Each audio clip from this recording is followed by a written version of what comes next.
അവരൊന്നും വിചാരിക്കണ്ട, ഉണ്ടാക്കിയ പോണിയാണ്. മാഷാ അല്ലാ, ഇത് ഖത്തം.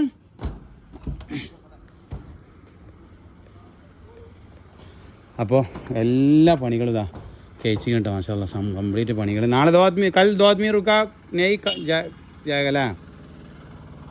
4 आदमी വേണ്ടി വരും അല്ലേ? लिंडल बनी, लिंडल काम ज़्यादा है. लिंडल ये 2 बंद करेगा बस. अच्छा, सनसेट ख़त्म. അയ്യോ ഒരു 2 ഞാൻ പറഞ്ഞാട്ട് രാവിലെ ഈ 2 സൈഡും നിങ്ങൾ പണി ചെയ്താൽ സൺസൈഡുള്ള 2 സൈഡും കെട്ടിയിട്ട് ഇതാണ് കെട്ടിച്ചാൽ എന്നാൽ എന്താ പറയുക വയറിങ്ങേക്കുള്ള പണി അവർക്ക് വളരെ പെട്ടെന്ന് ടച്ചിട്ട് എടുക്കുക. ഇത് എന്താ സെമീർ ഇത് നേരെ കൊണ്ടാകത്തതെന്ന് ചോദിക്കണ്ടോ. അത് 3 ഇഞ്ച് പൊങ്ങിയിട്ടാണ് വരണേ. ഈ ബാത്റൂമിൻ്റെ അടിയിൽ നിന്ന് ഇതാ എന്നോട് പറഞ്ഞാണ് താത്തി വറക്കാൻ പറഞ്ഞാണ്. പക്ഷേ ഞാൻ പറഞ്ഞാണ് എന്ത് ചെയ്ത് താത്തി വറക്കണ്ട, നിങ്ങൾ പൊക്കിയിട്ട് ഞാൻ 3 ഇഞ്ച് പൊക്കി വെച്ചിരുന്നാണ്. എന്താണ് 3 ഇഞ്ച് പൊക്കി വെച്ചാണ്. അപ്പോൾ ഈ റണ്ണർ കാണുമ്പോൾ പേടിയാവുണ്ട്. എൻ്റെ സൈറ്റ്